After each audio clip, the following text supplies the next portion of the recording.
I mix what I like, what I like, what I like, what I like, what I like.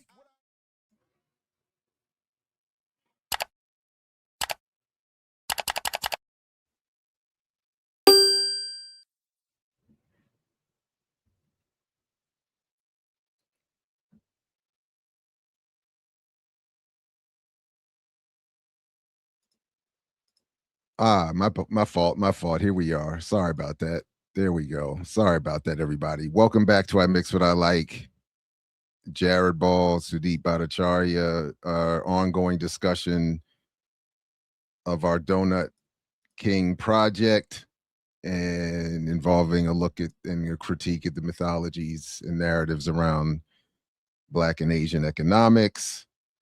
And today we're coming at that in perhaps a slightly different way. I'm about to change my background. I was working on something else that I thought I might be getting into before you showed up. But yeah, Sudeep. Other for the most part, how you doing? What's the word? What's the latest? Oh, I'm good. And yeah, slightly um to the left, I guess, but all in all, still a discussion about mythology, and I just wanted to add this to our discourse just because it's Asian, It's kind of like a wrinkle to that, West Asian, and I think people usually forget that. I do want to shout out Viet Thanh Nguyen because I think he wrote an article in The Nation talking about Palestine as Asia. I think about maybe two years ago. So with that conversation, I also introduced it this way, not this particular writing, but other Palestinian work in my Asian classes. So I always find that interesting because it's Asia. So First of all, I think it makes perfect sense. And I thoroughly enjoyed reading this and would encourage people to check it out. And it so for me, it fits perfectly with our project because it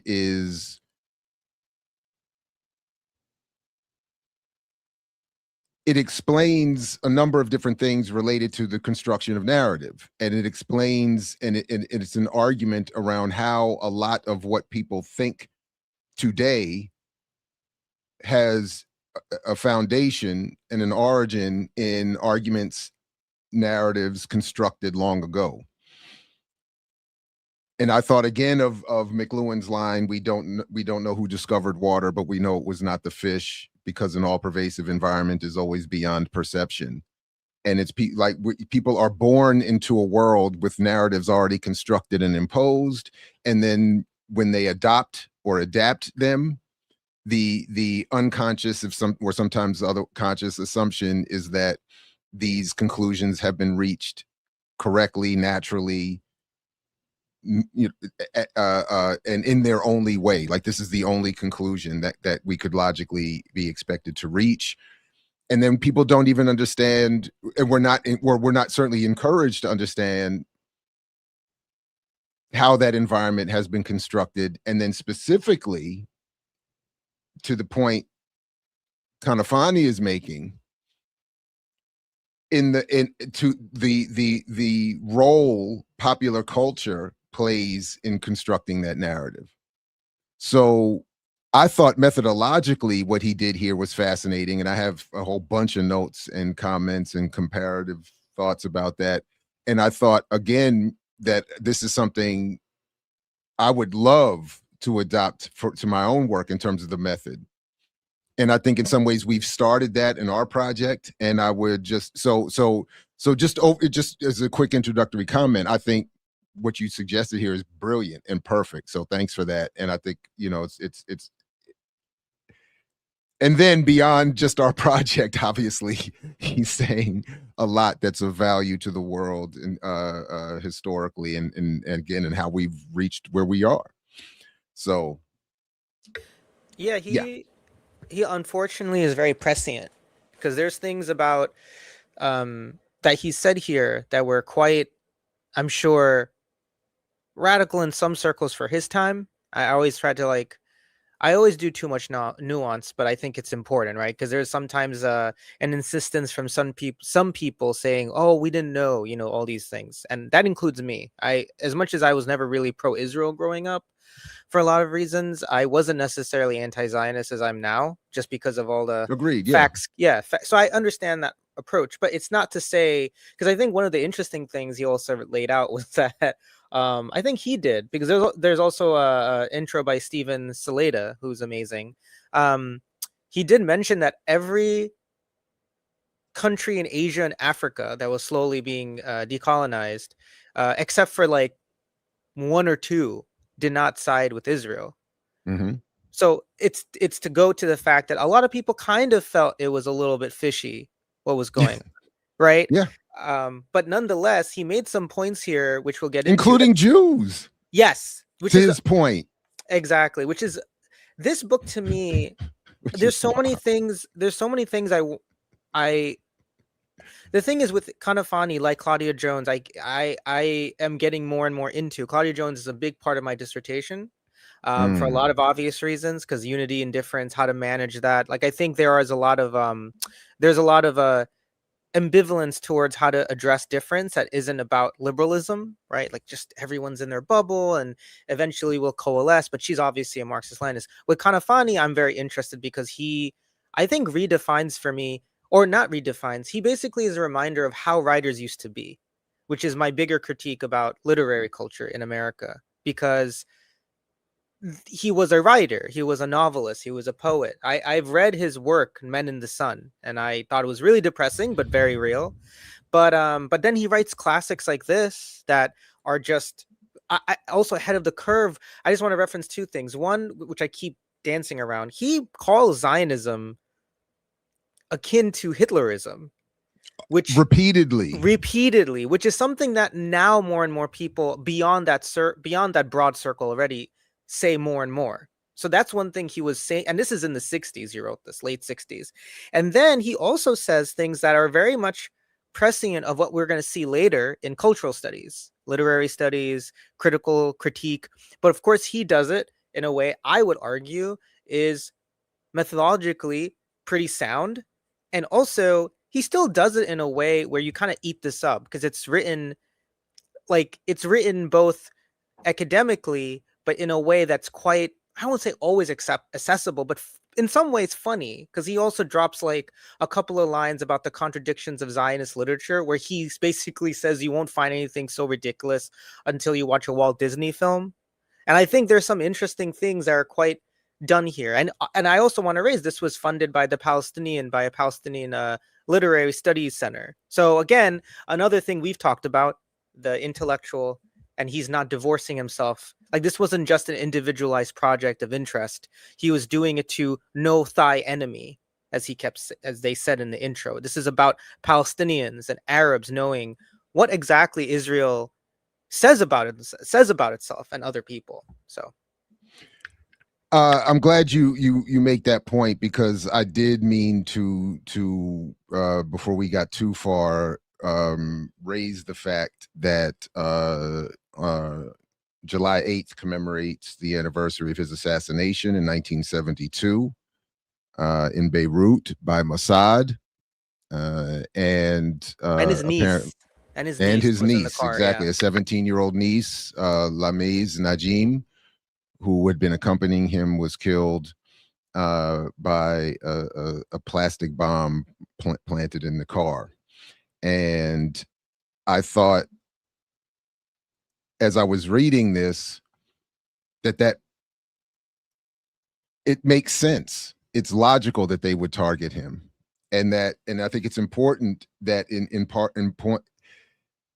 It's important, I think, to note that he was targeted as a non-military combatant, and that he was targeted because of the work intellectually and politically that he was doing. And I think that even as I was reading this, I kept referring back to this thought that, to your point, he's studying this to say, I need to know my enemy, and I'm going to use their own work to show their Hitlerian racism and what they're doing to us is what had been done to some of them. And I think even more, and I'm happy to be corrected on this because this is not anywhere near my expertise. I'm new to a lot of this. But I kept thinking the fact that this work in particular was, again, using what was not only using their own work that was being used from their perspective to propagandize their own people towards Zionist projects or Zionist project, but that he was identifying also a particular class element within the Jewish community that I think they hated, because he was pointing out, and anyway, he was pointing out, listen, some of you are being duped by your own leadership who have suppressed previously existing narratives around the construction of Jewish identity and what, if anything, a Zionist project meant to them. Often nothing. And a lot of this work reminded me again of the Shlomo Sands book I keep talking about, in terms of what people don't understand about these histories and this modern construction of the contemporary Jew, all in line and specifically for the purpose of settler colonialism and Zionism. And so anyway, so as I'm reading that, I'm saying, yeah, no wonder they went after this guy. Because they're like, and he was only, what, 36, 32, 34, something like that? 36. I think he was just 36. And then he's reading all their work. Yeah, go ahead. Yeah. No, I didn't mean to cut you. I didn't mean to. No, I'm done. I'm done. Yeah. This is only 5 years. Also, when he was murdered in 72, I believe it was only 5 years after the official founding of the PFLP, which he helped co-found. Right. That's and right. he wrote their the Marxist-Leninist militant organization. Yeah, which emerged from the ANM. So just to give some background about him, because his life is pretty both unfortunately normal for a lot of Palestinians of that era in terms of real exodus in that sense, and being uprooted and having to bounce between different parts just to do your basic work as an intellectual, if you're involved in this kind of work.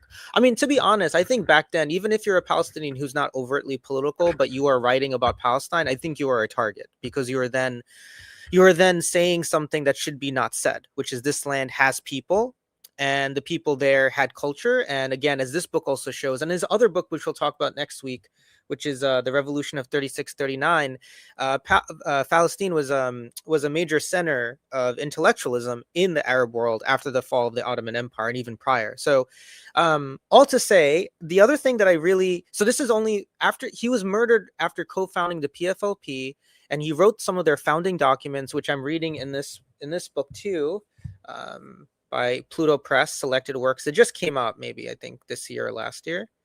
Yeah, and it's really great. I really recommend getting this. It has some abbreviated, stuff he wrote, politically, and it has little summaries before each one, which is pretty cool. But yeah, he was like I think they kept I think his wife, who's Denmark, she said that some friend said in her introduction, he's the only commando who didn't fire a gun. So he was putting himself as part of the Revolutionary Army. Just to add one more thing too that I wanted to say, this book, so this is not a critique. I think it's valuable. There are a lot of Jews, Jewish Americans, people in the Jewish community broader, who are publishing work that is really doing what he did in this work, which is also saying the Zionist movement itself, like you said, is a very classist project, frankly, an anti-socialist, anti-communist project, and also just, it's not just a Jewish project. What actually goes to what we're saying. There's no unified thing at the same time of just being Black or Asian all the time. There's classes and stuff. So there's recent books that have come out. Like I think Molly Crabapple has a book called The Bund, which is about the history of Jews who are not part of this legacy. And Normal Finkelstein, who we've interviewed. Yes, he has issues with some politics, but I do give him credit for putting himself out there. But this is not a critique of them, but I do sometimes worry that people wait for certain voices to speak up about things when they're already sort of there with people like this, because this precedes all of that. in my opinion. So that's the other reason I want to read this, and Nakba commemoration. But like you said, it falls really well into our, because I was reading this slightly before, it falls really neatly into ideas about also entrepreneurialism and financialism, because how Israelis look at Arabs is kind of how, let's just say, even certain black and brown and Asian folks look at themselves or look at other in their community about, well, you're not being productive enough, and so forth. There is that for sure, and that racist argument that you're not properly productive and you don't know what to do with the productive capacity and the opportunities that you have. But I admit that my focus was in reading this was on, again, the just the narrative part, not even the Israel to Palestine, white to black parallel. It was, again, just this, and we could start pulling up notes and whatever, but it was just the use of the popular culture of the day, or at least a portion of the popular culture of the day, targeting a particular class of ruling elite, which is why literature was being used to uh, uh, uh, to to literally change the self-concept of Jews away from whatever other forms existed and coalescing it into a particular settler colonial Eastern European Ashkenazi anti-Arab, anti-African, which he points out specifically as well, which I thought was important, Hitlerian racist project. And the just the subtle use of language. And I specifically want to come to at some point to talk about when he gets into Sigmund Freud's Moses or monotheism, which I have to go back and reread because I completely missed when I read it years ago what the point he's making here. And I read it, I was focused entirely on a whole different issue and missed entirely the point that he's making with his use of it. So anyway, and again, even pointing out that Theodore Herzl lamented at one point deciding that he needed to focus more on the political work of forming a Zionist movement and away from the propaganda of novel writing, which I didn't know he had even done. I didn't know he wrote novels. I didn't know he wrote. I had no clue. Specifically with the idea of using them as Zionist propaganda too. Yeah. No, this is like George Lucas's theory of a novel, and just like the whole idea of the what's the word? The novel, like what's the word? Dwight Eisenhower called the military industrial complex. This is like the cultural industrial complex that happens, right? Like, so I didn't know that either. All I know is that Herzl, was busy writing letters to Cecil Rhodes saying, "Hey, yes, let's be part of this." And he mentions that a bit. Like, he mentions Uganda, and he also mentions Herzl say, we are like, and essentially we are part of the colonizing mission. We're here to bring Western freedom to Eastern barbarism. And to your point about how Jews have, especially Jews of Ashkenazi origin, have been remade. They were remade through other Jews who want to do this. They were remade their image from quote unquote being weak to being like, I never watched Exodus, the movie adapted. I just watched the trailer this morning while doing some extra research. And Paul Newman plays the main character, and it's very apparent they're just remapping and reformatting what was really the majority of Jewish history, which was more about the upstart, the Bolshevik, the person really fighting for the underdog and who doesn't fit the blonde, blue-eyed paradigm, into this. So it's, the trailer is crazy. Yeah, I'm not even putting the sound on. I'm just just pay attention to the main character, like, who gets reinvented to be the guy who's supposed to, it's just wild. Do people know what the movie's about? Because I didn't know about I didn't know. I didn't know about it either. I've never seen the film. I didn't know anything about this. This was made up. This is about, this is made up. These scenes are made up. That's him. That's the main Jewish character. He's American. Yeah, that's some British officers. There you go. The story of Exodus is basically, it's so interesting. The actual writer of it, Leon Uris, who wrote the novel, he was a screenwriter for it. And his screenplay was too racist for the director to accept. It was like a little bit too racist toward Palestinians and Arabs. The movie Wow. still sucks. So it just shows you how racist he was. But then he chose Dalton Trumbo to Really? rewrite. Yeah, that's why I wrote in my notes when I was kept sending you articles. I was getting into a quick Yeah, you rabbit said hole. the yeah. There's a yeah. I'm I'm behind. sorry. I'm I'm not going sorry. to have No, no, read no, all of no, them no. I for was just like, sure. I just didn't want to be the type of people like, I know this stuff, and you're like, where's that coming from? But Dalton Trumbo helped remodel the screenplay, and he does admit that he had to tone down racism. It's like toning down the racism of Birth of a Nation to maybe, I don't even know, something else, like One less lynching, maybe. yeah, exactly, one less Arab who says we're nothing. So that's how it's working out. But the interesting thing with the trailer, they also reformulate how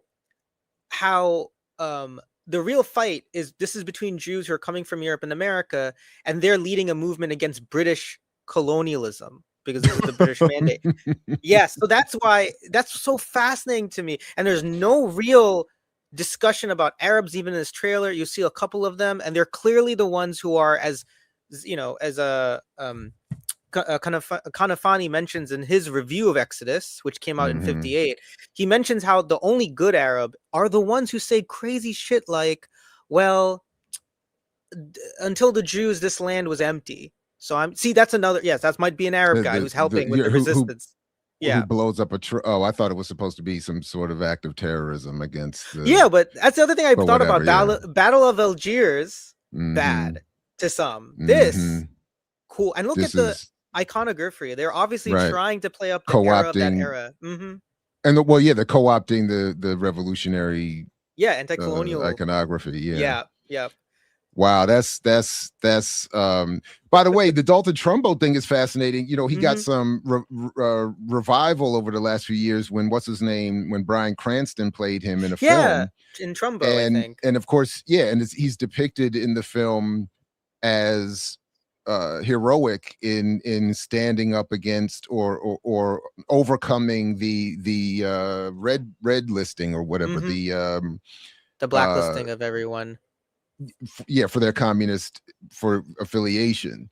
Um, but but but again, much like what we're seeing happen in the world today, neoliberal institutions are being made to look good under Mm-hmm. a higher level of fascist attack. So Yeah. he gets to look more heroic under another level of fascism while he's rebranding and helping recreate the Zionist narrative that quietly helps, as Kanafani, I think, brilliantly points out, sort of grease the wheels of settler colonialism and this whole project. Yeah. Um, yeah. I just have I don't have anything, more well organized. I just all my highlights and notes from the book. But anyway, just from the Salida intro, just if I can just pull up just one thing here. I mean, I'll just as one example, then I'm happy to have you, if you want to lead us through some of your thoughts or however you want to do it is fine. But just this point here, Kanafani identifies a colossal scheme among Zionist leaders to conscript a wide range of artistic work into service of their colonial project. And I thought, again, this pretty much summarizes the overall framing of this book and what he does here, and just showing how in I think fascinating detail how literature was crafted in such a way in as he describes here, this tightly controlled marketplace meant to satisfy the predilections of a voracious ruling class. For Kanafani, the Western literary scene is not an open forum based on meritocracy, but a tightly controlled marketplace. Right. So I was just thinking the whole way through, this is all just bars to me, because he's again talking about, there's no such thing as entertainment. People are not writing novels or movies or songs just for the fuck of it. They're doing it for a set of variety of various ruling class associated purposes. So Yeah, no, I think it's just, it is a culture war, but not in the way that the right wing sees it, and not, and the way we should see it. It is a war. It's a war of, well, the thing, what's that book, Francis Stone Saunders? I Francis didn't read. Stoner Saunders, the Yeah, Cultural Cold War is one of my favorite books. yeah, and I haven't finished it, but when I started reading most of it, that was exactly like, people forget, not everyone, how popular revolutionary Soviet anti-colonial culture was, for very obvious reasons, following the end of World War II. Like, America was losing, was getting its ass handed to it, especially even in parts of Europe. It wasn't a I think the thing about this book too that really is, I mean, both very infuriating but kind of elucidating too, and very mindful of, nothing was inevitable. The Zionist cause itself had to be really deeply constructed over, as he said, for generations. That's the other key formulation. Even prior to the main Zionist conference of the late 1800s, he was arguing, even before Herzl just devoted himself to being a shill for this and being an absolute horror. He was a novelist trying to convey an image that had to be created first, even among Jews to sort of accept. And the other interesting thing about that too, with Saleta's interview, is how he also brings up from the other side how this was being taken seriously. Because I think at one point he mentions Kanafani attending the Afro-Asian cultural workshop conference, all that to say is that on both sides, not equally, because one side had way more funding and weapons, but on both sides they were very much embedded into this real struggle. Like, the war wasn't just with commandos dealing damage to each other. The war was not even just about minds. It was really about asserting facts and making sure that, in this case, Palestinians weren't completely divorced from who their enemy was. I mean, they knew their enemy physically, but to be honest, I'm sure a lot of them didn't quite understand what the F the enemy really thought of them. And they must have been a little bit confused about why other people would believe this and who would believe this, right? Because if you're Palestinian and you're being kicked out of your place and the British mandate's supposed to be there, it's like a little bit jarring. So I did love the intro too, because Saleta also has a lot of bars himself. I think in one of the interviews with you or with another place, he mentioned how, yeah, it's a thing I keep repeating, how Palestinians, in the cultural context we're in, the first thing they have to do is prove that they're not hateful. That's from, I believe, from him. So Yeah, I just thought it was it great. wasn't an interview with me, just for your Okay, own okay, it was memory, from, because yeah, yeah, yeah. I've never interviewed him, so Oh couldn't. shoot, I felt Yeah, like he yeah, was yeah. on here. Okay, but he must have been somewhere. Maybe the other Jared. Yeah, maybe the other Jared. Yeah, yeah, yeah, yeah. So Uh, maybe that's how it happened. I was like, wow, Jared's everywhere. yeah, yeah, yeah, yeah, yeah. So yeah, I just love that, and I just wanted to just also highlight, because I was, what's the word? But he talks about, he calls it a literary Zionism that preceded Yeah, its political counterpart. He talks about he calls it a propagandistic symphony that created yeah, a more than a creative artistic endeavor. yeah, Yeah, he had some bars. Israel's media campaign is therefore not a mere passing raid. This is a conquest upon well-trodden terrain. right, Another bar from Salida. So I mean, again, they're saying, like, before the tanks start rolling, people's consciousness their public opinion has been manipulated. right. Yes, thank you, Maggie. The better Jared, as I refer to, the improved Jared, the new and improved uh uh uh Jared. Yeah. But he said, so before the tanks start rolling and the drones and all the stuff we see happening today, Yeah, there's this the well-trodden road is established of the Arabs deserve it. They don't do anything with the land. There's no such thing as a good yes, one. Islam is yes, backwards. We are both the chosen. We are the chosen people and superior. And then yes, he goes to this that is Kanafani goes to the history of. I mean, he's going back and talking about. He says, the I think it's back to the first century when Jews had what he calls a yes. golden era under Mm-hmm. Arab I think like Arab leadership, rule or Ottoman rule too. something like that. Yeah, Yeah. yeah, And the note that I made in that, though, is that I compared it again to Sand's arguments around the construction of Jewish identity, because in the, as I understood what Kanafani was talking about, he's saying in these he says we take Yehuda Halevi as a case study in this regard because he lived during the quote golden age and Al-Andalus, where he was far removed from the environment of fear and persecution that prevailed. So, because this is the other point that's so again, I don't have a proper handle on it, but he and Sands, the comparison I'm making is that in talking about this history and talking about the translations of the Talmud and all the violence and the anti everyone else that's in it, he's talking about a construction of identity, and then it's shift over time, and and then the construction of the religion and the nationality and the use of the Hebrew language to do this, and then the wedding of the religion to nationality, and then a redefinition of the wandering Jew, all to construct this justification for wandering back and quote unquote reclaiming Israel. And I'm not sure if I'm tracking that correctly, but I think that's yeah. You know, what I thought, and let me find my note here, and yeah, oh man,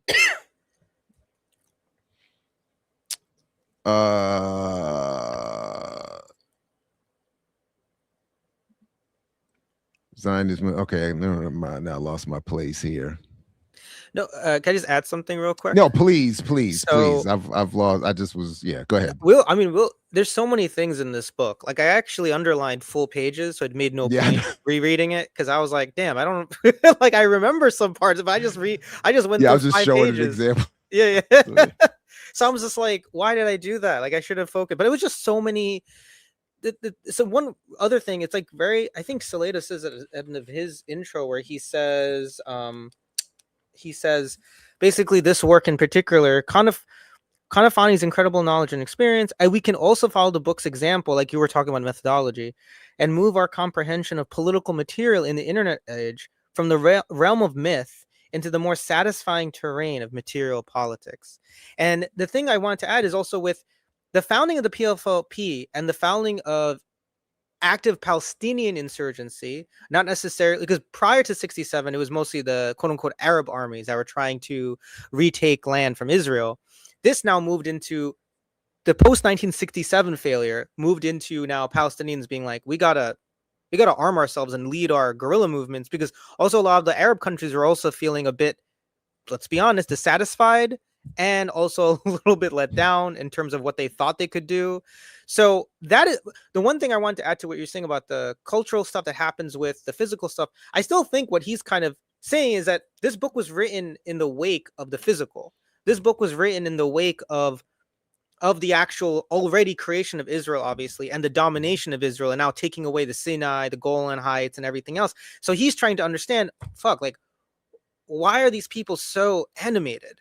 What is driving them? So again, with the like the people, they make Antonio Gramsci. I make this joke all the time. I said last time, they make him into a guy who said, just play your guitar and songs will flow and people's hearts will grow. Like, that's not the point. The Kanafani, like Gramsci is saying, the physical violence comes first always, but tracking it comes the justification. And the other interesting thing is he also references how there's a break between two types of Zionist literature. There is a type of Zionist literature that is prior to the creation of Israel, sort of, that is all in about all the things you said about superiority over the Arabs. And then there's a form of Zionist literature, still awful, which has a little bit of guilt. It's almost like Hollywood movies about the Vietnam War with America. They're like, fuck, man, I was out there and I was just confused. And you never get into, like, you killed a bunch of Vietnamese people. But there's a little bit of, not guilt, but a little bit of, like, war is hell, you know? And there is some of that example in this book, like he references. And he constantly says they're also in their own contradiction. Like, how do you say that you are a persecuted group, while you were persecuted by not the Palestinians, which he mentions constantly, and then you were also trying to triangulate yourself, speaking of Claire Jane Kim, with other Europeans, both Right. using them as vehicles of saying we need this land in Palestine, but also saying we are of you. So I think that was also very fascinating. And then there's a little bit of that, the whole like the modern novel was like, Ernest Hemingway wrote his books about PTSD for the first time after World War One because there was so much dissatisfaction about what war was. Finally, there is a little bit in some of these Zionist literature. I think in one of the articles I sent you, which I read really quickly, they mentioned how in the 80s they were having their Vietnam moment. So there were some books questioning aspects of Zionism, but even then, to your other point, it still legitimated Israel because it provided like a scene, like a courtroom scene, from what I read, like we're going to take on the establishment, and some Israelis are going to help the Palestinian, and the Palestinian will fail, but at the end of the day, it just reveals that there is a process by which let's have land acknowledgement kind of mode. So that's something I like about this book. It's like in the wake of that. Yeah, I was just in a contradictory space around that the other day, and had to just stay quiet. I just had to be quiet. Yeah. Sometimes it's not the place, but I'm always just like, it's not my thing. But and let me not. So yes, what if I was tracking you, I wonder if this.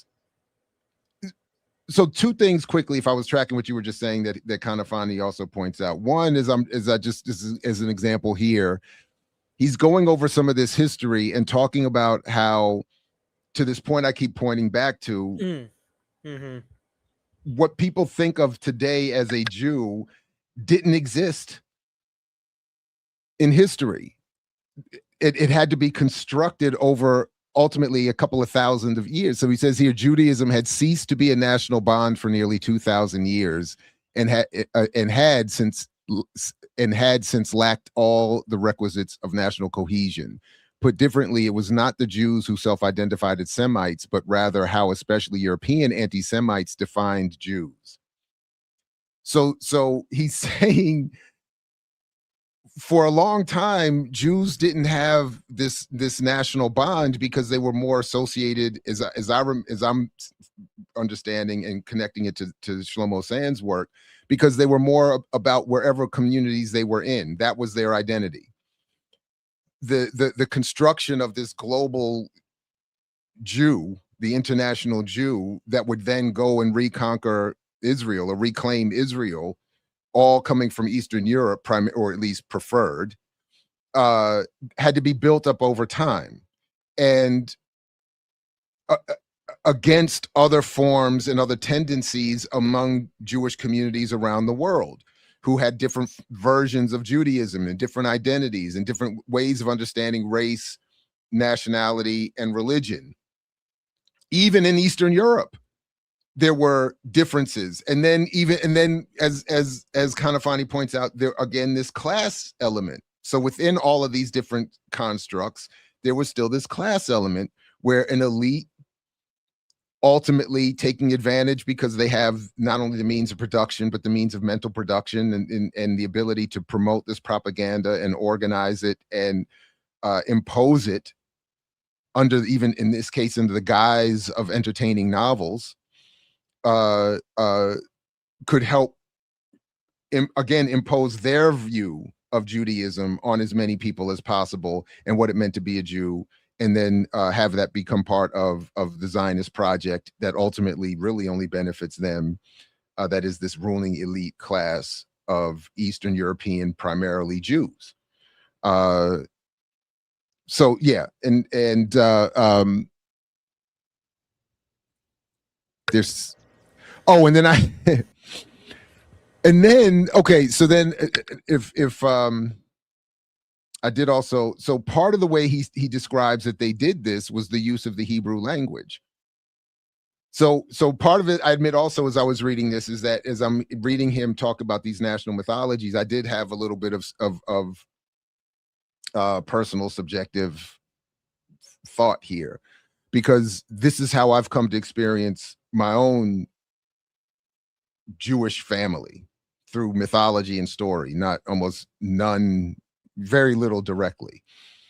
And this point in particular, so when he's talking about, that is, Kanafani is talking about how the language, the Hebrew language, had to be resurrected and then reimposed by a ruling elite to help construct this concept of a nationality that would be global, because everybody could, at least the ruling elite of an entire Jewish diaspora, could learn Hebrew, have that be used as a galvanizing tool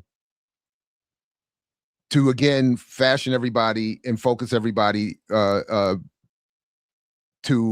the Zionist project. So he says Zionism put an end to its significance. Despite the role that Yiddish played in the daily lives of Eastern Jews, it became necessary for Zionism to put an end to its significance in order to make way for its political plans via the Hebrew language. And I made a note here that, as he writes here, as the novel's hero, and talking about Arthur Koestler's Thieves in the Night in the mid-1940s, which proved to be a clear precursor to the establishment of Israel, as the novel's hero Joseph put it, I became a Hebrew because I hated the Yid. And then I made a note about what my grandmother was struggling against, because the mythology I grew up with, I never talked to her about this, but the mythology I was raised with was that she taught my mother and their kids, that Hebrew was the language of the ruling elite and the treacherous rabbinical leadership who don't work and just live off the people. This is so they were like, we spoke what little was spoken in their house was Yiddish. And they would not learn Hebrew, refused Hebrew, rejected Hebrew. So when I read this, I was like, again, my grandmother might have been on it. Like my grandmother, like I kind of wish I had gotten to know her. She every time something like this comes up, she seems to be on the right side of history. But the point that she was struggling with in her own lifetime is what Kanafani is saying was meant to be what my grandmother and others were meant to struggle against, because it was meant to turn that class of working class, socialist, communist inspired radicals away from that nonsense and get or to be themselves demeaned by a ruling elite of Jews who would say, we don't want to be with the Yid and the Yiddish speakers, those low class Jews.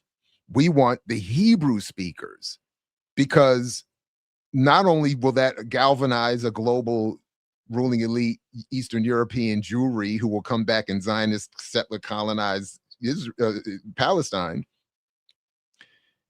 it will suppress these lessers among us, the Yids, the laborers, the socialists, and et cetera, and the so forth, and et cetera. So again, yeah, that was it. That was it. Just salute to Kanafani. I would always get confused about the stuff because I don't know as much. And to your point, it's also about, they did this because they wanted to also, yes, reconstruct an identity of being Jewish. That line is so powerful, like from that book that he found. Like it's just, it's very emblematic of just colonization in a way, with Fanon's critique about some people who become sort of affiliated with the project but don't necessarily lose everything about themselves, but nonetheless they reconstruct themselves, like Martinique. Like he was really frustrated with some Martinicans who really believed that they were superior to other Africans even though they have African ancestry because they are French Martinique or French African. But the other thing that I found so fascinating with that quote is, again, it just shows, to your point, yes, it's about hating the quote unquote Yid, but it's also like the way they could galvanize support from the Europeans who are not Jewish, for sure, because they would not want to deal with Jews who both respect the Palestinians and probably work with the Palestinians to do the things that they need to do. So they needed this reconstruction that was deeply colonial and religious. And really quickly, you said something else that was very interesting a few minutes ago. The conflation of race with religion is such a effed up thing that I keep forgetting about. And I'm glad he because in the end, people like you and me are the ones to rightfully, because when I talk about, say, Jews in Europe, especially during the time of World War II, I always say things like Germans who are not Jewish killing Jews who are, because there's still a weird thing when people do this kind of thing. Oh, they're half Italian, half Jewish. But it's like, and some Jews do that themselves, not saying all of them are doing it for the wrong reasons, but there's a weird reconstruction. And I'm like, okay, but what, that doesn't explain the quote unquote Jewish side of where they're from. It's just, and that's exactly in this book. He says like they basically reconstructed Jewish identity to be a racial identity, which in itself, again, he says, weirdly flows into a Hitlerian logic about the Jews being unadmissible to Europeanness, which is, but again, the contradiction is what you're seeing constantly with even competitions like Eurovision. I know it's kind of like out of, but that happened recently, and it's like Israel's further down in the Mideast than Syria, but they're able to be in Eurovision, and they also want to say two things at once. We're both indigenous, with our Europeanness, and yet we're also like you. So it's just, I just no, think this again, book when is they so, put, yeah. I've always joked that they, Australia is in NATO. How the Yeah, hell is I know. Australia in the North Atlantic Treaty Organization? Like what? Yeah. Like stop playing games. Right. So it's clearly it's a white thing. So Right. absolutely. And again, I joke all the, when I did my DNA thing, my genetics come back according to them as European Jew. So that Right. is identified as a separate racial group from the various African populations that comprise me and all this other kind of Right. stuff like that. That's so but that is itself a socially constructed Yeah. claim. So you could because instead of, to your point, saying at best this is a different quote unquote strain of European, Yeah. they Yeah. identify it specifically as a Jew. Right. Where as Kanafani is pointing out, as I keep saying, Shlomo Sands points out, that's not automatic. And No. Jews throughout history didn't agree on that. And this is a relatively recent Yeah. occurrence that Kanafani does, I think, brilliantly connect to the literary, Yeah. the cultural, and then this quote unquote racial. They're all constructed to comprise this settler colonial thing. And then, as he said, as I quoted him earlier, the self-concept of particularly the Eastern European Jew as an as a Semite was as much about recognizing what other Europeans were saying of them as it was a self in sort of evolved. And then they were like, fine, so we're Semites now, so we're gonna become super Semites and say we're now, not only are we accepting Semitism, we are saying we are the best and superior. So Kanafani shows how, so it's like, so it's like he says the hatred Europeans put on Jews turned into a particular class of Eastern European Jew, turned into a weaponized, fine, then I'm better than you, and I'm going to use this to get land that was never mine, that I'm going to say I'm reclaiming. It's up, what, man. it is. Then, I don't mean, go ahead. No, I was just there was one more part to the Hebrew piece that I just wanted to, because this was another theme. And then, Yeah. I'm sorry, but because part of what he's also showing is that a lot of this, the other mythology that the language piece was a part of, was that Jews needed to construct this Zionism as a response to the hatred they were getting from Europe. Mm-hmm. And he's showing that a lot of this happened at the time when they were not being persecuted. Mm-hmm. Right. So he's disassociating this claim that, look, we only did this Israel thing because you all in Europe were messing with us. He's saying, no. You all started this nonsense way before, or even in between moments of European hostility. And then just quickly here, he says historically and then this is part of the point. Historically, pre-Zionist Hebrew literature was confined almost exclusively to poetry, especially in the Psalms. The language occupied a purely religious position. It was, quote, the language of the Jewish spirit, even during the times when Hebrew ceased to be a complete language. During times when Hebrew was only the language of religion and prayer, and when Jews did not suffer from religious, political, or racist persecution, they chose to use the languages of the societies in which they lived in their philosophical, intellectual, and literary production. So if I'm understanding this, he's saying they didn't use Hebrew for anything other than that religious nonsense. My word, nonsense. I'm saying nonsense. For the religious stuff. The pretty stuff in Psalms. And then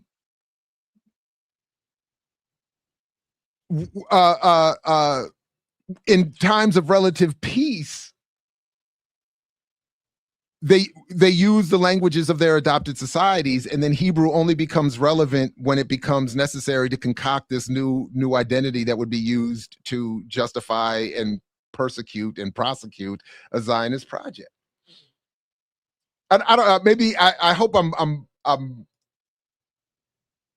making sense and understanding and doing justice to this argument, and that's but at least that's in part how. Please go ahead. I'm gonna connect it to it's like, well, it's just again the physical stuff that he's talking about. Like that part was so fascinating to me because there are things in here that I kind of had a sense of growing up in New York City, like in terms of both the good and bad, in terms of like having Jews who are of European descent be extremely racist, and then having Jews who are not, and then of course learning a little bit of both in the Queens public school. So a little bit of that, like let's say intersection with white ethnics kind of got me a little bit of like, what is going on? So some of this I kind of had a feeling because, if you meet someone who's Jewish, most of the time they're not speaking Hebrew. They don't, they do their bar mitzvah and stuff, and they just speak whatever. And then if you dig deeper into your friends' histories, you realize that they're like most are, because some are black and brown, but a lot of them are just like, I'm part German, I'm part Irish, I'm part this. So to me, reading this book was both, it was like saying things I knew, but it was just fascinating that he said this in this late 60s. And to your point, I think this is stuff like this is the reason why he got killed, because he was not just saying, hey, Zionism could be reformed. He was saying, y'all have percolated a section of so-called Jewish identity that can't be salvageable.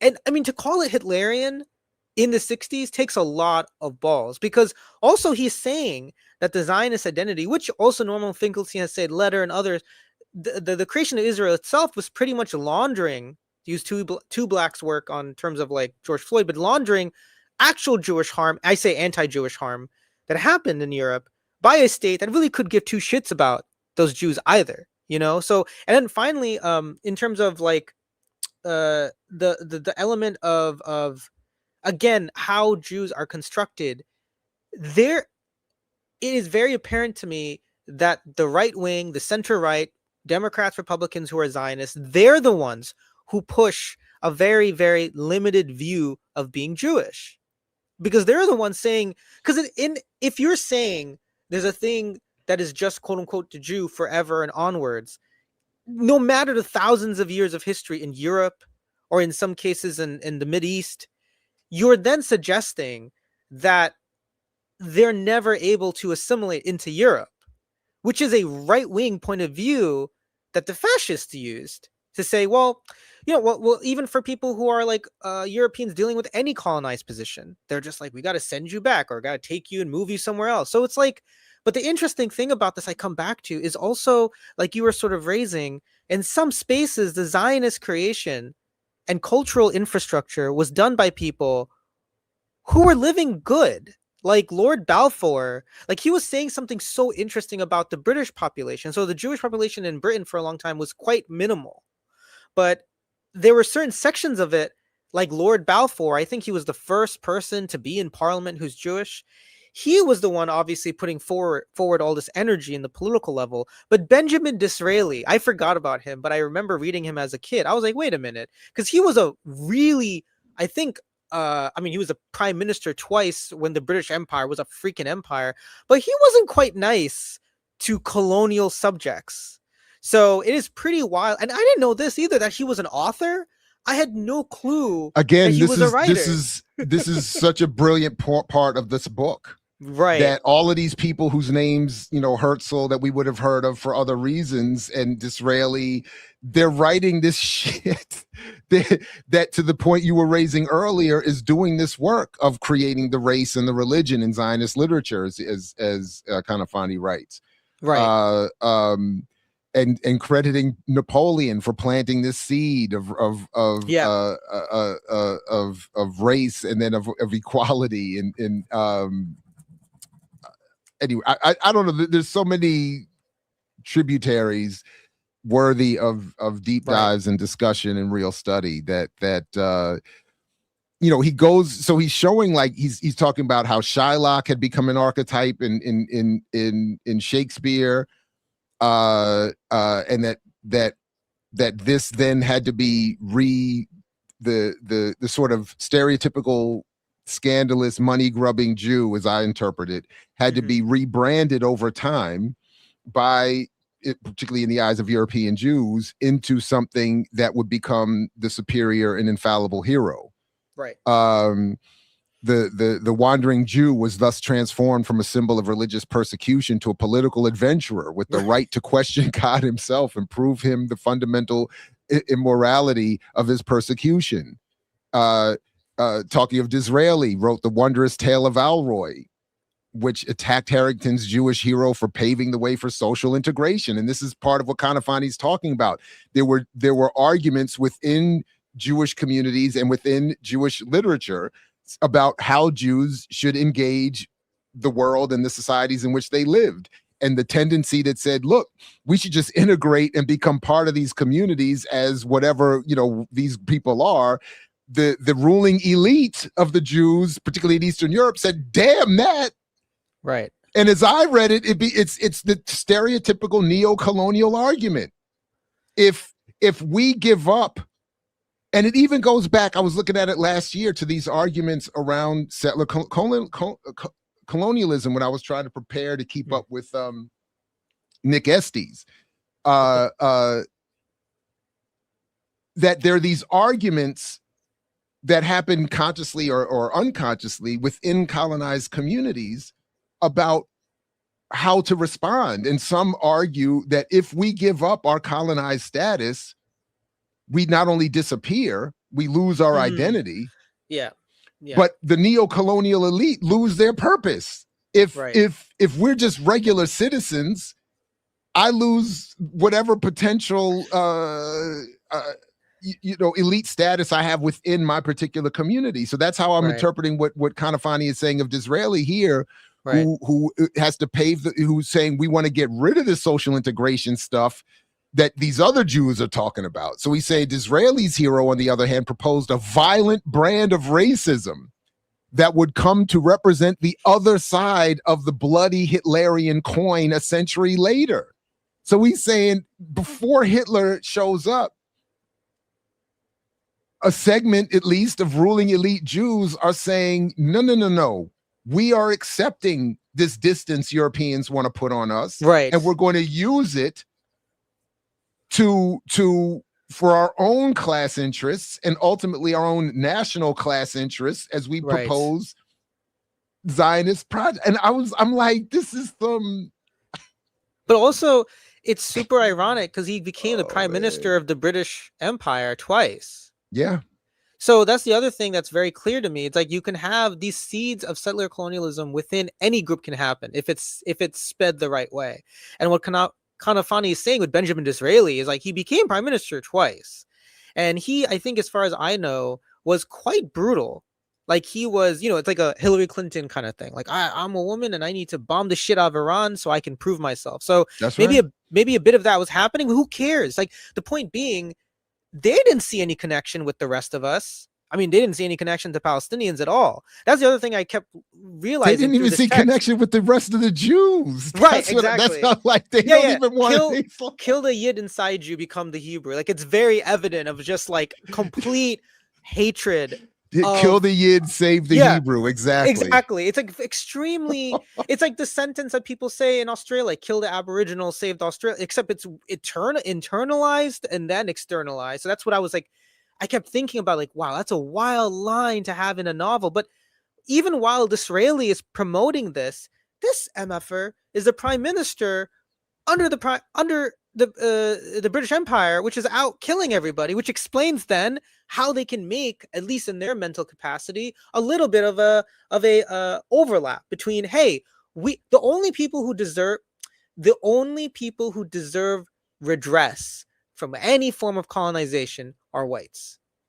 Mm. That's the whole thing. They're trying to and through Exodus, they're trying to reinvent the story of the founding of the Jewish national state as similar to George Washington. I think in that Exodus trailer, there's a scene where the young blonde woman, who I think is a reporter, is asking Paul Newman, like, how can you stand against it's just 600 fighters against the British Empire. I was like, this is crazy. They're trying to do like some weird ass like Castro shit. But you know what he Mm. says to her? He's like, all like, he just pushes his head in. He's like, oh, well, what would you say to the people at Concord who fought the British? So I was like, that's so on point. Wow.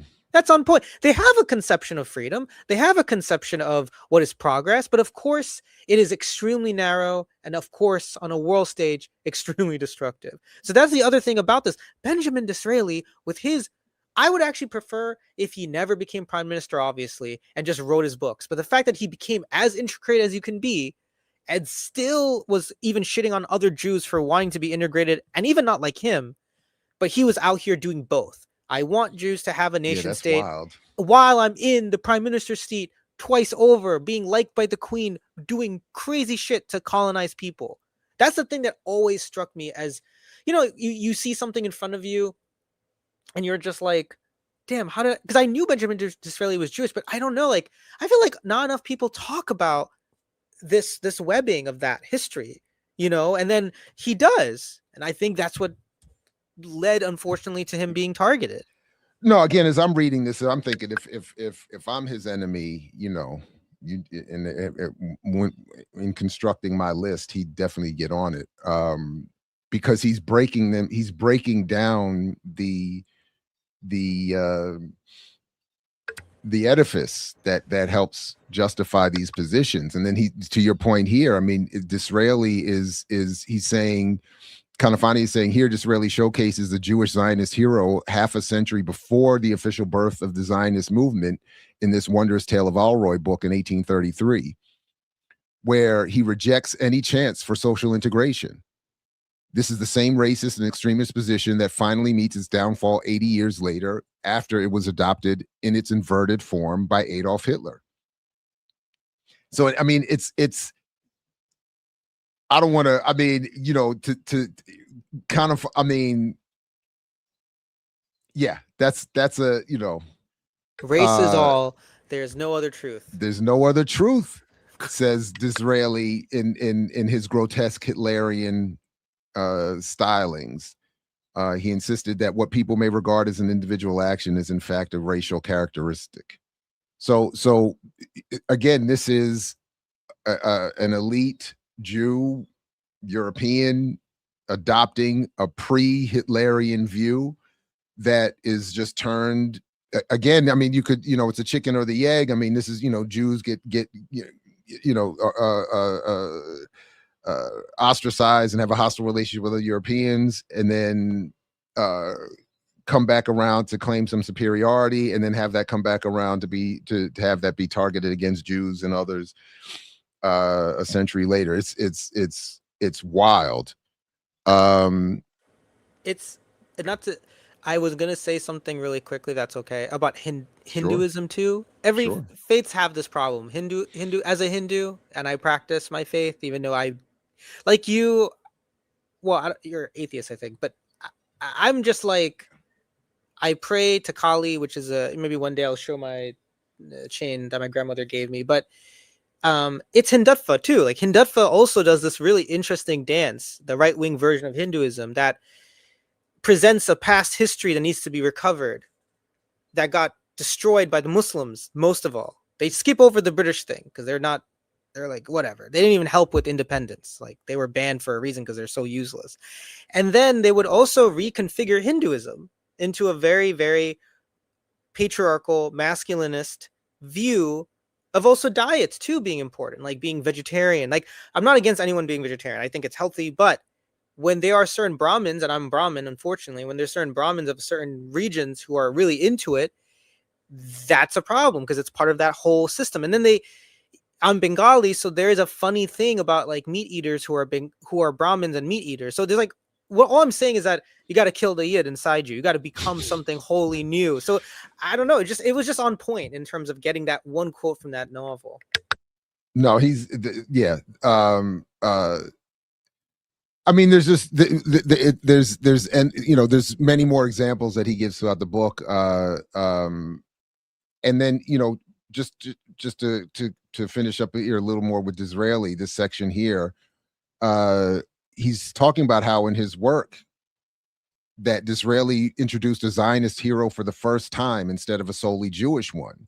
So you can start to see and I'm not doing it justice in this oversimplification and summary of Kanafani's work, but through other examples in this one, he's showing how this is evolving over time, coalescing into a form of Jewish identity, race, and Zionism that we have today. Going on to say that this claim, which has since become ubiquitous, was enshrined here as a principle of Zionism, that Zionism represents a response to racism and anti-Semitism. It's a position that conceals the essence of Zionism, which counters racist oppression with racism. And so what Kanafani is in part showing is that Zionism was not a response, exclusively at least, to a racism or anti-Semitism. It was its own political project, evolved over time by a particular ruling elite class of European Jews, Eastern in particular, who had a goal in mind, had a set of interests in mind, and this is why through these other examples, Kanafani is demonstrating this need to have, like, as he says here, the novel talking about Daniel Deronda also rectify, or no, I'm sorry, now I'm confusing which one of these is. The point of both of these novels is to rectify Disraeli Zionism by regarding Palestine as a politically expedient means of gathering Jews from the diaspora. So that's, again, the politics and identities and worldviews of the diaspora up until this point had their own versions that had to be sort of reined in, again, through the use of the Hebrew language, through the racial construct of an Eastern European Jew, through false claims of we're doing this in response to the violence suffered in Europe, to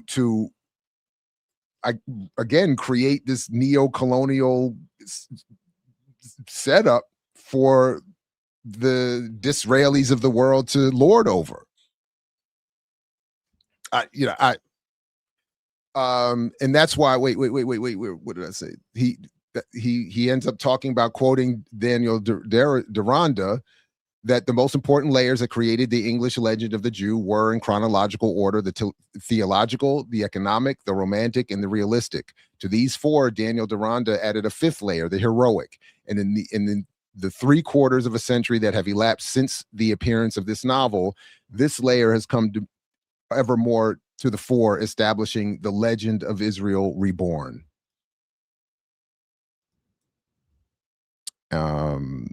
And now listen, that's called my boy. Anyway, yeah, I'm happy to keep going through. Me too. Notes. I definitely want to get to this. Go for it. In particular, want to make sure we have time for the Sigmund Freud part, because yeah. Do you want to go for it now, and then we can go into the more description of how Arabs are seen? Because I still feel like in that conversation with Arabs, they have all these, like, logics that are very important to just how people typically who are actually colonized gets get seen and how they're made to see themselves, because he's writing this for the Palestinian Arab audience. I do want to say he had to ask friends to smuggle some of the books because there was a ban on Israeli literature in some of the places he lived. Right. So he also had friends to smuggle stuff in, but he really, I don't know. There's just so many things about this work. They're quite outstanding for obvious reasons. The fact that he relied on smuggled texts, and also he was really under the gun, right? I'm pretty sure as a Palestinian who's fleeing from Jordan, because I think he worked in Jordan, to Beirut, to, you know, back again to Kuwait. I can't even imagine to write something like this just sitting here. And then the fact that he wrote something while being in constant danger is really remarkable. Yeah, that's another good point. And there was some description in the intro also about the some notes on translations and citations, and because this was not written in English, obviously, and a lot of the works he was reading were also not written in English. So if I'm not mistaken, some of them were, but not all of them were written in English. So he's translating, or it's being translated from, in some cases, Hebrew, other European languages, Arabic, and so on. So, but yeah, just quickly. So when it comes to the Freud piece, he mentions Moses or Monotheism, which is a book I read and have many years ago and have referred to only for a very particular set of purposes. I would like to go back and reread it, because I'm struggling to find all of my notes on this, but the short of it is that I remembered Moses and monotheism for Freud's argument being that, first of all, written on his way out of Austria, fleeing the Nazis, and wanting to in part make the point that, you know, almost to say, stop blaming Jews for Judaism because it's an African religion. And then for saying that Moses was not a Jew, that Moses was an African, and that Judaism is, and then I remembered it as being an exploration into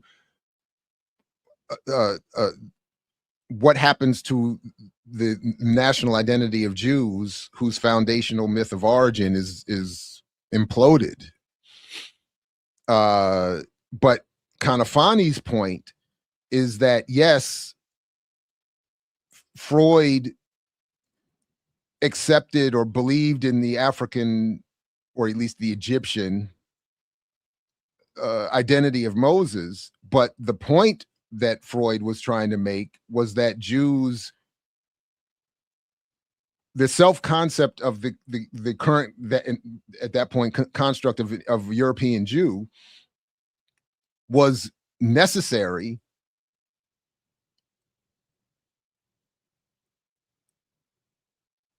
as, well, essentially that Freud thought Jews were superior, that Jews were better than everyone and were elite, and that almost to say, even if Moses was not, and I will find my notes here in a second, even if Moses was not a Jew,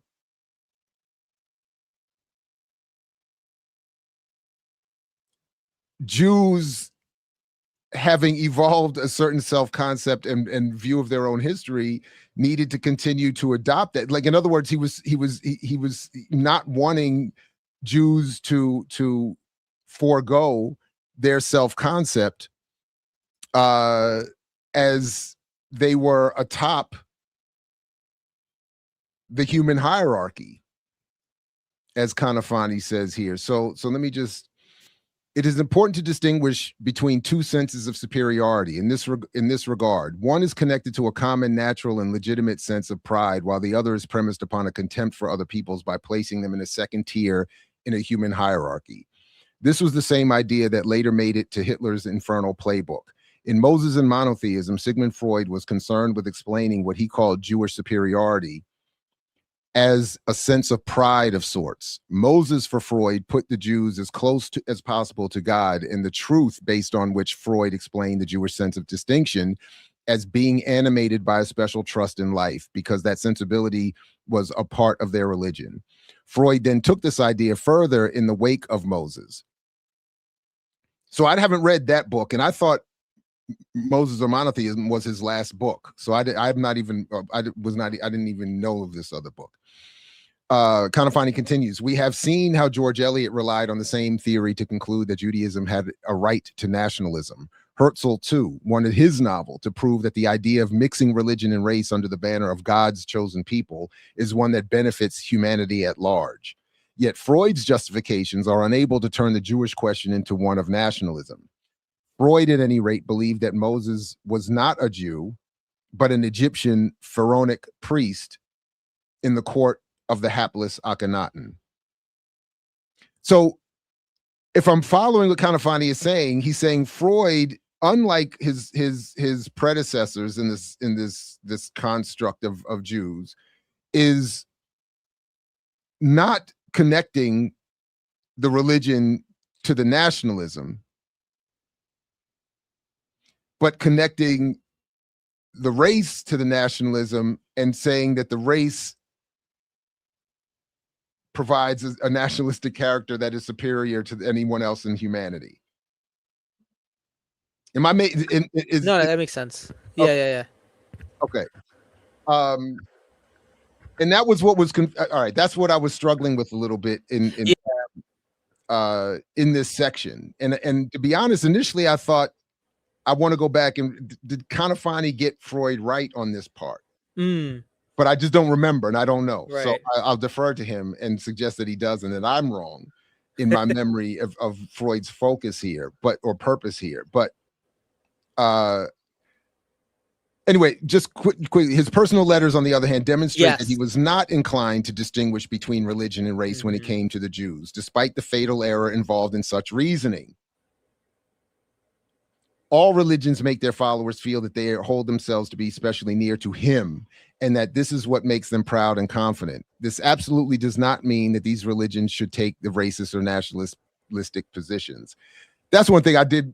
My atheism kicked in, and I wanted to quibble with Kanafani on that one, that I do think religions encourage, I do think they're all nationalistic and ultimately racist. And I do think that, John Henrik Clarke was right, that they're all the handmaidens of conquerors and male chauvinist murder cults. But I think that they do encourage that. I mean, I think that they, because of this previous point, that my religion puts me closer to him, capital H. So ultimately underneath that is, if I'm closer to him, you're not.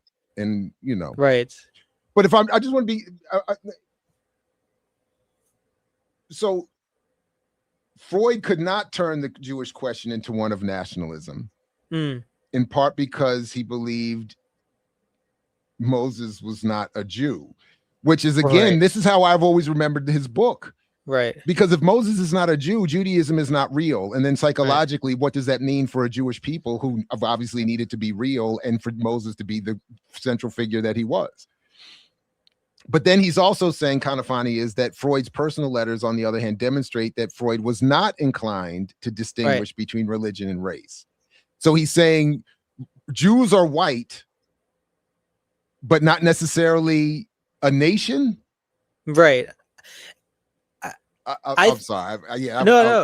I've not read a lot of Freud other than some of his other texts having to do with just some of his notes and stuff. And all I know is that I'm not that familiar with him. But what I gathered from that section, because I was like you, I was underlining a lot, hoping to get back to it.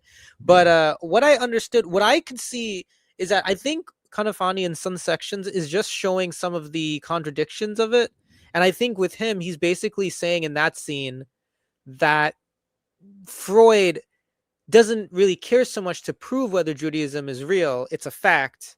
And then he says the fact is racialized or deeply embedded into superiority complex.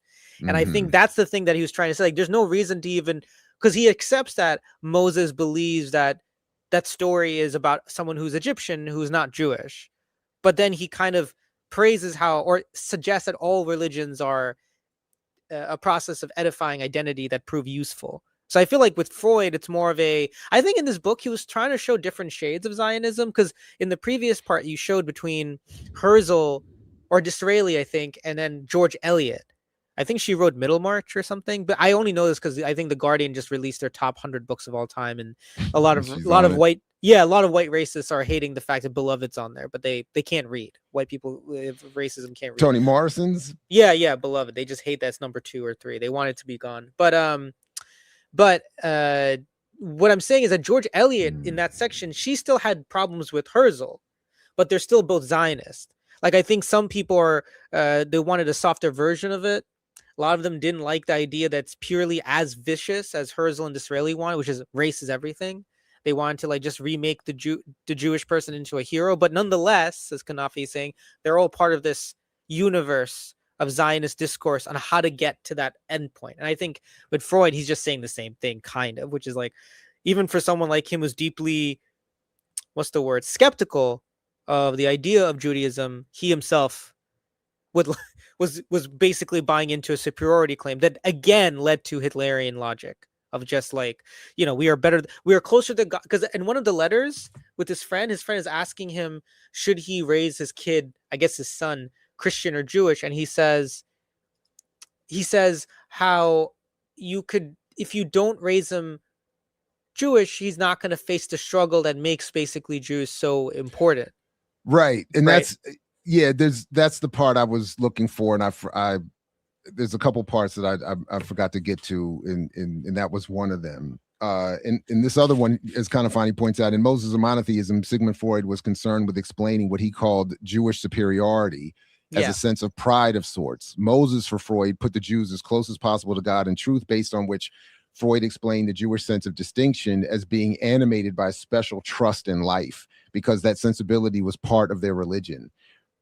Then he took his idea further in the wake of Moses. We have seen how George Eliot relied on the same theory to conclude that Judaism had a right to nationalism. Herzl too wanted his novel to prove that the idea of mixing religion and race under the banner of God's chosen people is one that benefits humanity at large. So, right. They are saying Jews are superior, Jews are chosen, and if you all just would kind of get down and lay down with the program, it's good for everybody, which is basically what all dictators and totalitarians say. If you just and all it's like, just let it wash over you, and all will be fine. Like, it's ultimately for your good. Right. I definitely got to go back and read that. I really want to go back and read that book, because I've read it read that too for a very different emphasis years ago, and did not walk away remembering at least any of what Kanafani is saying about.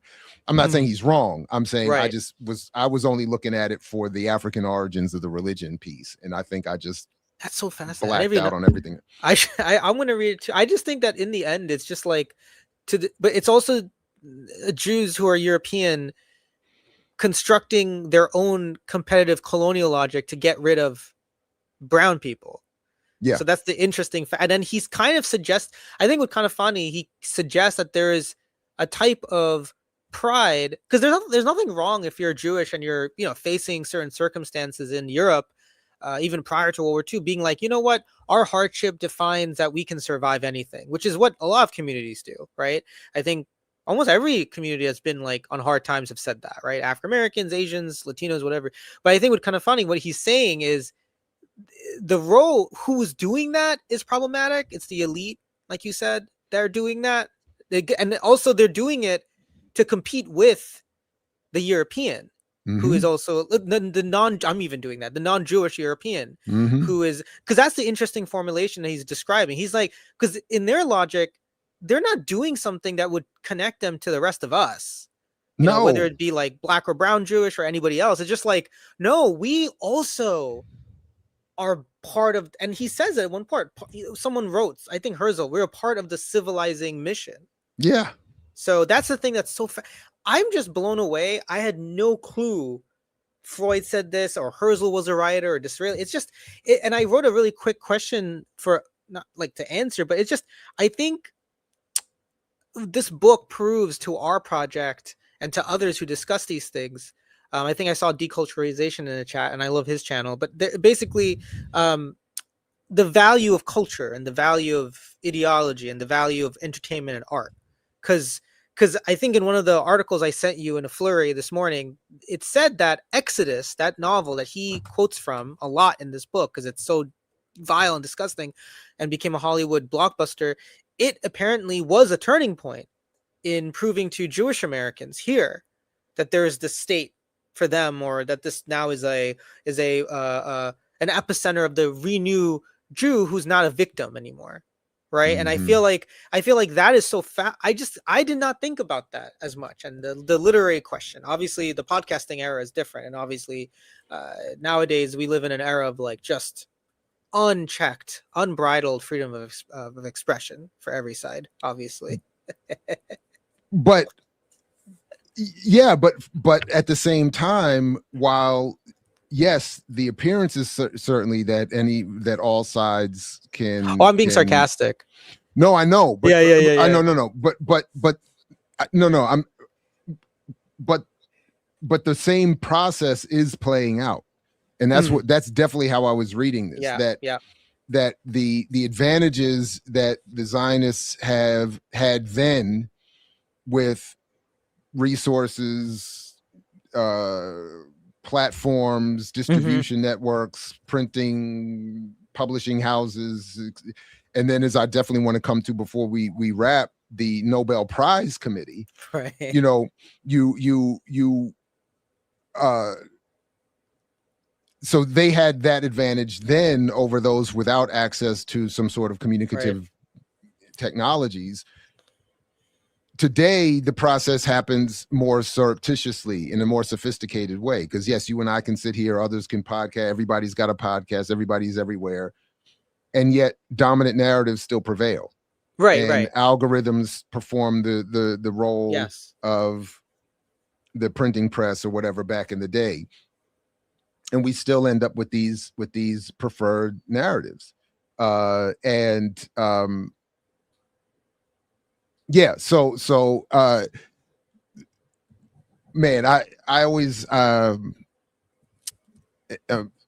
love these conversations. I just always admit that I always feel like I've not hit things as clearly as I would have liked to.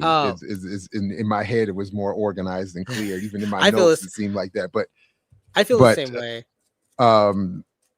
But anyway, the one thing the Nobel piece is the one thing I definitely wanted to come back to before we get out of here. So if there's anything else that you wanted to make sure we got to, I just wanted to go over.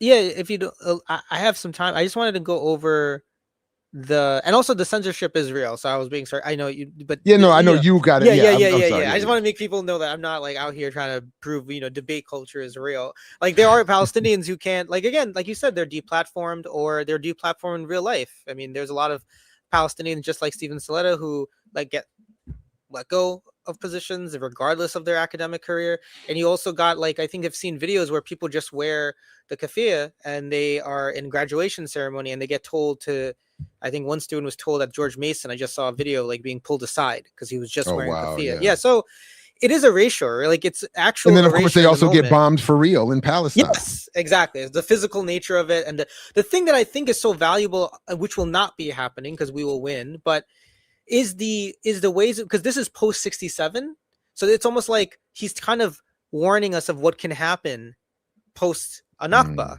Like if God forbid, which won't happen, again I keep saying that, if Gaza itself is even quote unquote taken, as they are trying to do, there will be a concerted attempt from all sides, I'm pretty sure, with a lot of reboots of October 7th and other things on Apple and Hollywood and HBO. There's going to be the same thing that he saw having happened prior to 67 post our situation. So that's why this literature, it's not going to be books necessarily, it's going to be movies and shows and streaming, and who knows, like you said, the framing of being an independent TikToker. Maybe it'll be a bunch of TikTokers all of a sudden doing like videos like, well, Gaza today, I'm taking a video and there's a bank now and there's a club, that kind of thing. So no, definitely. That's why Larry Ellison and them got involved with that. That's why his son got involved with owning Paramount and that I didn't know that.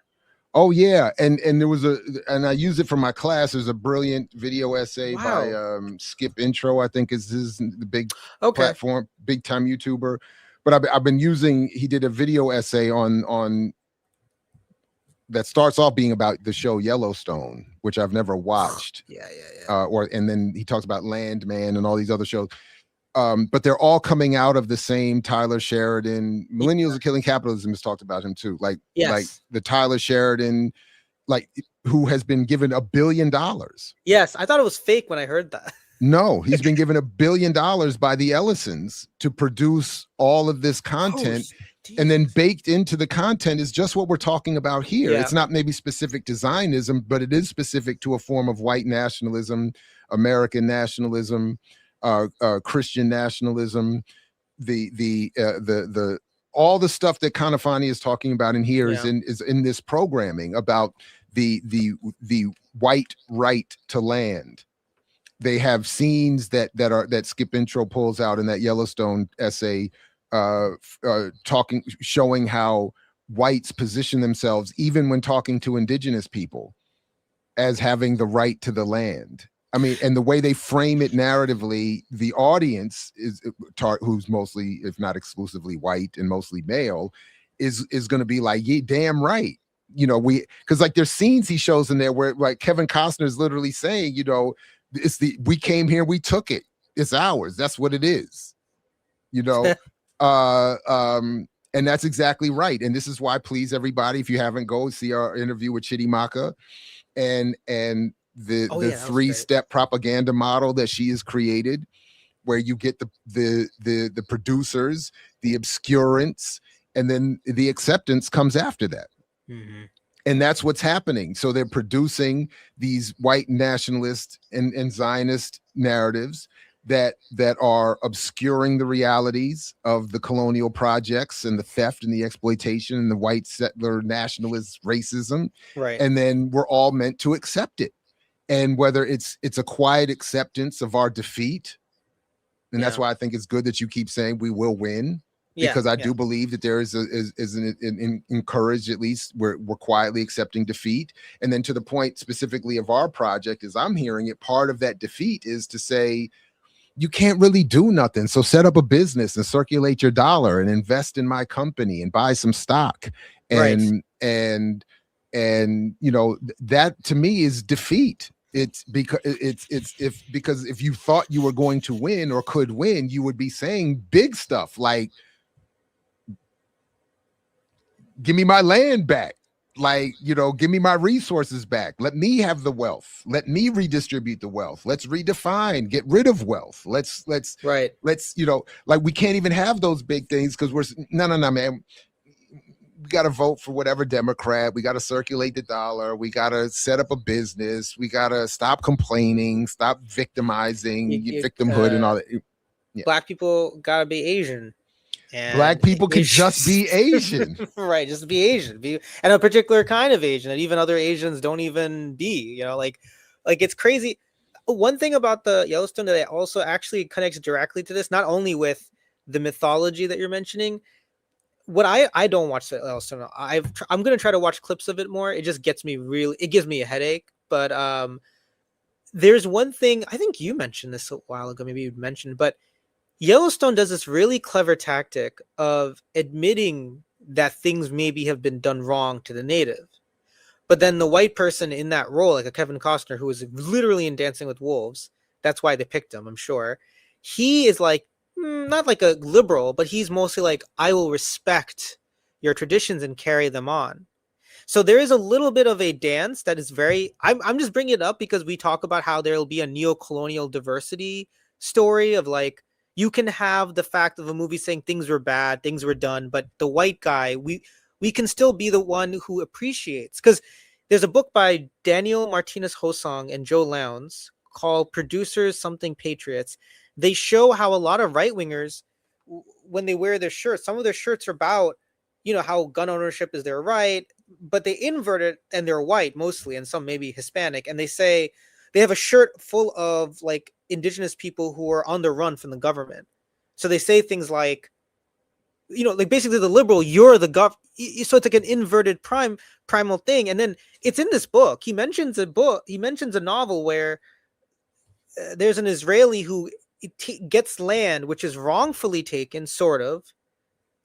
And then there's an olive tree, and he makes a joke about the Palestinian just being viewed as like obsessed. I mean, it is in shows like are funny, like Mo, but they're like uber obsessed with this olive tree. So he makes a little bit of slight of joke of like he's just a savage who just loves olive trees. So there is a scene where that's honest, interjected into this one novel in the 60s. But then what's dangerous is still the Palestinians viewed as arcane and as out of place, out of time. So it's just time. Like you said, let it wash over you. It's time too. Like as much as you want to live, you're also out of sorts. So the Israeli comes in, he's the liberal, and they cut down the tree. So it's in this book where he also says there's a form of Zionist literature that offers a little bit of space of honoring the Palestinian, but they do it the way that you and I are just frustrated by, because it's not material and it has nothing to do with what's happening now. Well, again, I just keep coming back to this. What Kanafani is pointing to is that this is, in many ways, what we're dealing with today is part of a slow motion process of slowly evolving these frames and this worldview. So they're not always going to come out and just brashly say, you're a Jew, you're superior, therefore go and take that Palestinians' land. They're not going to, some of them do that, like come close to that at least, but they know they're targeting a sort of a wide array of Jews. So they're, so they're saying, you know, some Jews, you know, they need a little romance or a little olive tree joke or story, or they need, there needs to be something that as they're taking these people's land, because it's still going to happen now, you know, the project is Zionism's happening, but as it's happening, you know, there's a friendly smile or they'll, you know, I don't know, take a moment and reflect on the Palestinian, a little bit of sadness, a little bit of like, a little bit of, all right. This tree's out of sort. Like the whole point of that book, he says, is like, the Israeli understands that as much as he wants to honor the tree, they have to make it modern. So they cut the tree down. So that's the whole point. And exactly, you gotta have a little bit of sadness. But I also think Israel's the tree's coming down, though. Yeah, the tree's coming down. Yeah, you need to stop caring about that tree and disappear. It reminds me of some things having to do with apartheid South Africa too. I think there was a movie. I forgot who was in it. It was a Hollywood film where it depicted the story of a white guy who, this is during apartheid, is like an 80s film, and he goes into the main cities. Yeah. Is that the one? So wait a minute. Well, the one I know of, the one I always, because I hate that film, and I even read the book. Is it about the journalist? Eventually, it goes into David like Donald. He just murdered. So that's why. Yeah. Denzel Washington's in there playing Biko. He's, if I remember correctly, so I can be checked on this too. He's killed off immediately, and then the rest of the movie is about the white guy and his family. And I was like, wait a fucking minute. And then you go and read the book, and you're like, well, of course, because it's Donald Woods' book, and it's his book. It's his book about his family. And then oh, by the way, I was a lawyer for this Biko guy, but you know, like don't focus on that too much, because it's really about, and because I remember there's one part of the book where, and it may be in the movie too, but there's like he's depicting the trials of his family having to flee a part of the country, some something like that. And I'm like, who gives a fuck if you're not flee the whole continent? You shouldn't even be on the continent, much less like. But it was so bizarre. So that's why I'm like, you know, Denzel is, you know, he's 2 for 2 playing my heroes in films that should have never been made. I just remember watching that as a kid, and my dad, like I liked it as a kid because I was like just into Biko. I didn't know much about him. I was really young. I have no idea. I just knew I liked Denzel. And then I was like, oh, the Steve Biko guy, this is cool. But I was super confused. I think I forced myself to like the movie. It was like on WB11 or something. And I was watching it, and I was like, all right, I guess I'll like it. But my dad was like in the background. You know how some brown fathers are. They never sit down. So he's just walking around, and he's just like, he just says something really pissed me off at the moment, but he was right. And he said, you know, the white guy, like, because in the film, he goes to an English UK embassy, I believe, to get way out. And they presented the UK embassy person being like a nice enough guy. And my father, who doesn't like the UK for obvious reasons. He's like, I don't think that's true. And I got so annoyed. I was like, yeah, come on, let me just watch. He's like, why they wouldn't be that nice? And he said, like, why are they even there? Like, he's like, why are they even the embassy? Where does it exist? I was like, just leave me alone, Dad. I want to watch this movie. It's, you know. No, so I didn't watch the movie until I was already hating. So like but I can understand that if you're younger, that's and the point. Yeah, but that's Kanafani's point. Yeah. That's who they're going. It's meant to slowly, you know, you got interrupted by your family's politics and reading or whatever, but you're not supposed to have gone through those interruptive moments. You're supposed to watch that film and then have that wash over you and become the foundation for your liberal approach to settler colonialism. Right. That's what's supposed to happen. I'm so glad he made it. Like, that's all I was thinking. Exactly. I mean, you're supposed to be like, at the end of the movie, by the end of the book, you're supposed to be like, Dan, that sucks that Biko got tortured and killed, but it's so good that Donald Woods and his family made it. Where it's supposed to be like it's a happy ending, except for that Biko guy and the Africans, but happy ending for everybody else. You know, like and I should go back and look, because like I did go back and check that in Malcolm X, it takes 90 minutes before you see Malcolm as Malcolm. It's all the other preliminary nonsense. And I wonder if Biko, my memory is that Biko is out of the film in like 30 minutes. Yes, I think it was shorter than that. Yeah, he's not in the movie. But and then I went and read the book and was like, no wonder. Okay, because this is the book it's based on, and this is they didn't make the movie based on, I write what I like. Right. They could have made the movie based on what Biko actually was writing and saying, and then constructed a narrative and drama out of that. No. They took the white boy's book and made that the thing. And it's like, even if he's a good liberal, it's still his story, and that makes it safe for Hollywood. So, and he calls himself a liberal in the movie. Like, there's a debate between two. Wow. I remember some scenes in there where it just stuck out to me, and he was debating another person, and I was thinking for a second, because I was like 11 or younger than that, and I even thought like, I first of all was like fascinated there were white people. I was like, where are these white people? We're in Africa, like. I was like, because I saw Steve Biko or Denzel. I was like, damn, that's really cool. And then like it just cuts to a scene of the journalism, and they're debating like, what if they just wait for an election? And I even thought, like, I'm being honest with you, I was not smart, but I was like, why? What are they doing? Like, where are they living? Like, I immediately was like, what is going? Like, where are they at? Like, why are they here? And then when they conversate, it was just so. There was a lasting scene for me where they also thank their house workers, domestic workers, who are both Black African. And it was like the sad music. Like, he puts money. I remember these scenes because I remember being so confused as a kid. It's like a very lasting memory of like contradictions within you.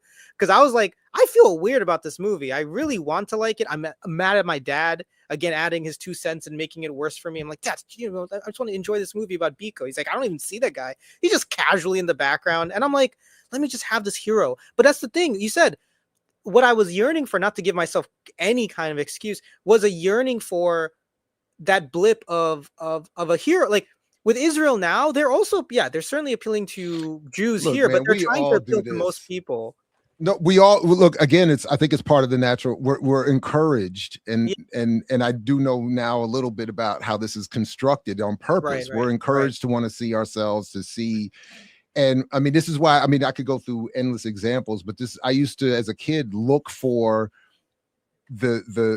some Black participation in something just as a sign that maybe these whites aren't so bad. So even down to just, even down to when I looked and found that one of the drummers in the Allman Brothers band was Black, it made me feel better about liking this all white Southern rock band. Like stupid stuff like that, like little things like that were tricks I would play on myself to try to, they have a Black drummer, or they have Black backup singers, or there's a Black person in the corner over there, so this must be like we are, as particularly as kids, looking for that kind of stuff like that.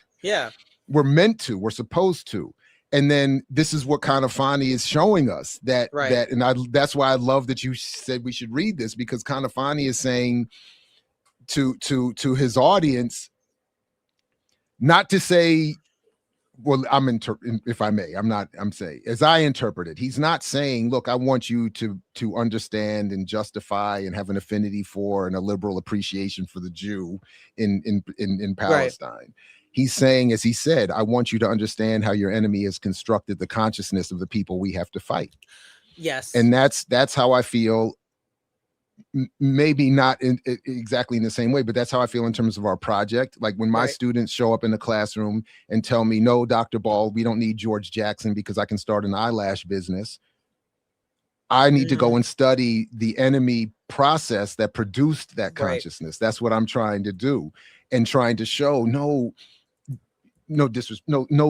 dear heart child, you haven't reached this conclusion as some natural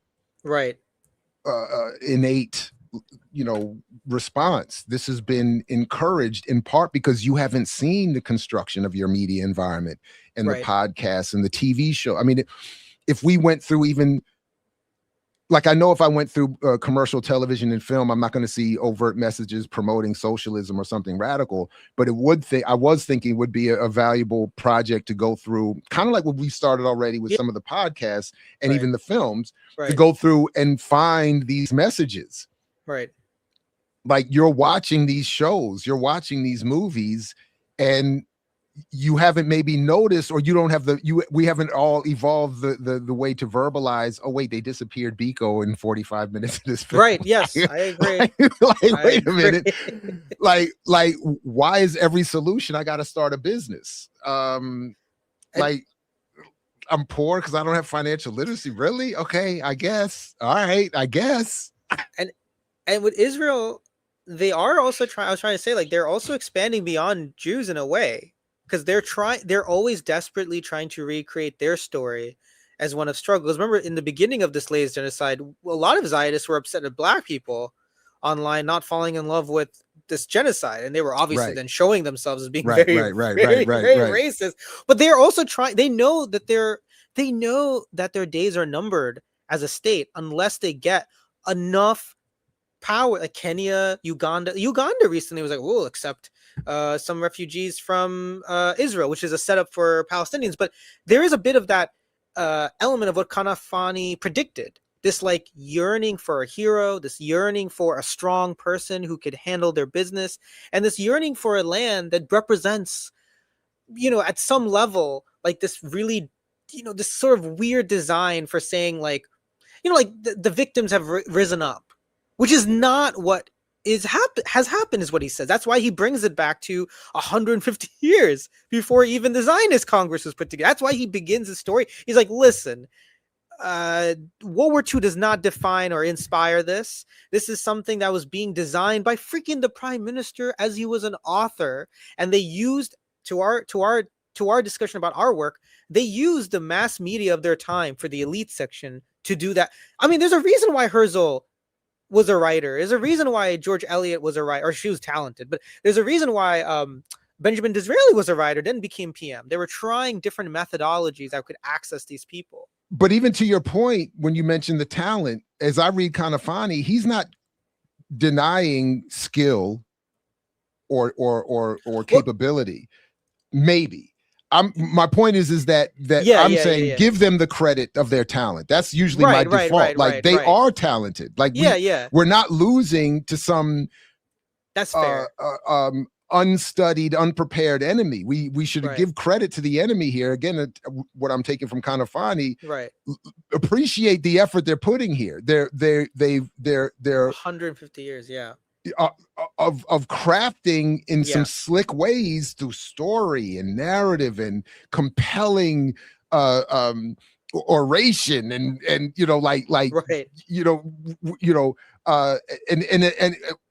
I mean, if he had ever had the time and not been assassinated, he could have adjusted and also added all the other stuff to the opera and the other forms of art that had been put to this. But I will, as a sort of segue to that point, to talk a little bit about this because to your point, the Nobel Prize is itself brought in as part of this apparatus, to perform a Zionist support role. So at the end of 1966, a Nobel Prize for Literature was awarded to an Israeli writer for the first time, Shmuel Yosef Agnon. The committee declared that his writing, quote, represents the Israeli message of our time. It works hard to present the cultural heritage of the Jewish people through the written word. Only 7 months separate these words from the aggression on June 7th, 1967. Yep.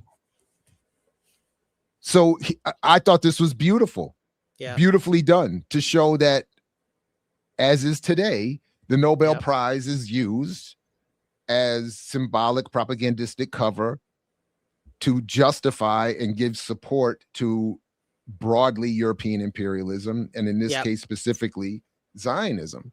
And you know, so anyway,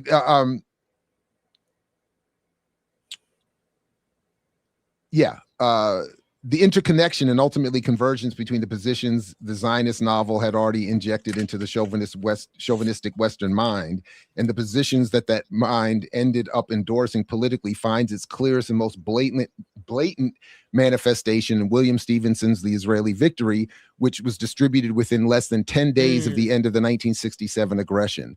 The book's task was to provide a political and military report to the reader. Again, whether it's World War II films or Vietnam films, or financial literacy narratives in films today. Or Marvel films too. Marvel, of course. This is still happening. And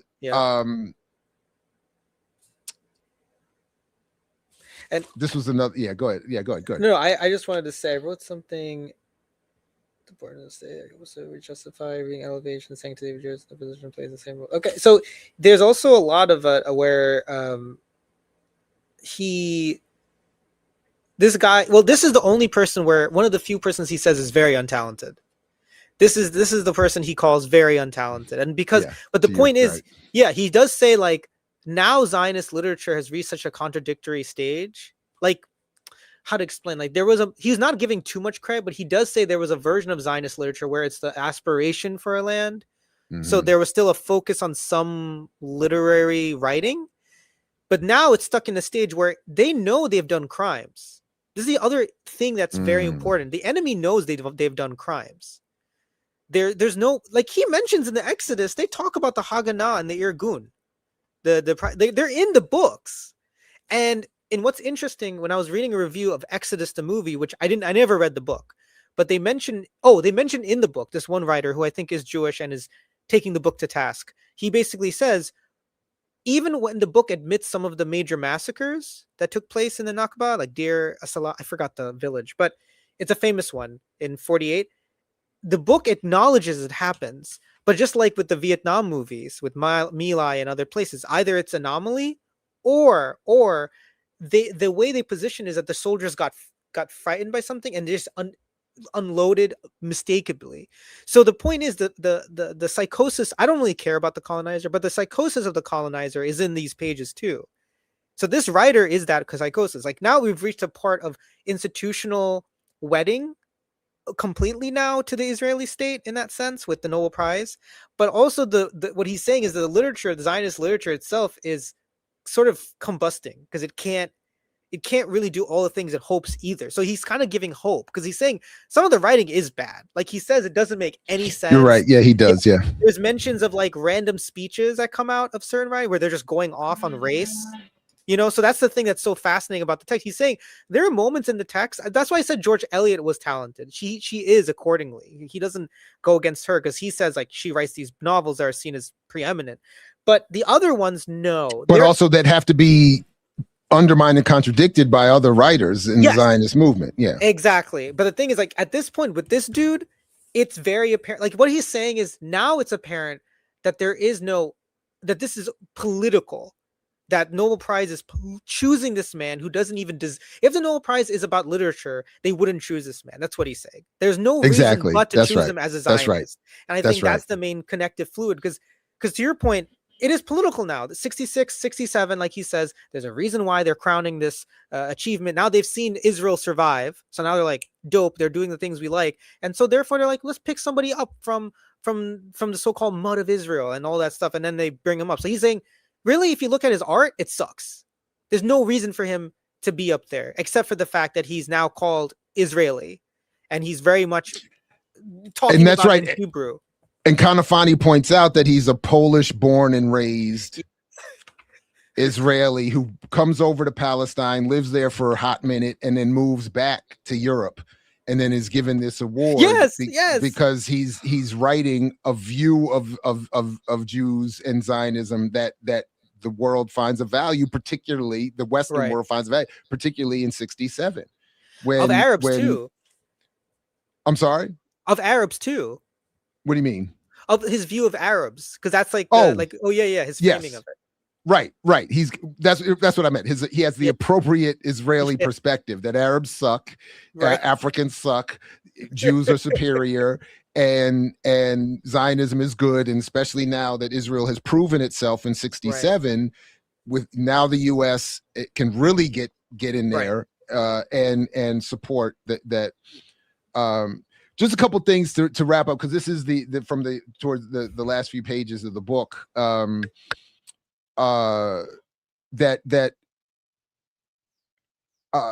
The goal is just to create this modern perspective. The message as expressed in the works of chauvinistic and reactionary Israeli writer was a mere episode in the chain of events that led up to the aggression of 1967, and in what led to the acceptance, to Chidimaka's point, of that aggression by a large portion of the Western audience. That this was that Exodus and the Third Temple of Agnon's writings represent a single conspiracy against the human mind. The Nobel Prize Committee, Wharton and Churchill, both father and son, merely echoed that process. And then just to however they're to be characterized, the two descriptions that Zionist literature never managed to escape: a call for expansionist conquest and contempt for other people. A depiction of Arabs as hopelessly backwards, a love of land in Israel, which is only being destroyed by Arabs, and also explains why Jewish migration can be characterized as a humanitarian rescue mission. And then just very lastly, as he concludes the book, if the committee, that is the Nobel Committee, is not guilty of justifying the hideous racist attacks against Arabs in Europe and the United States that took place after the aggression of 1967, it is certainly guilty of another wrong.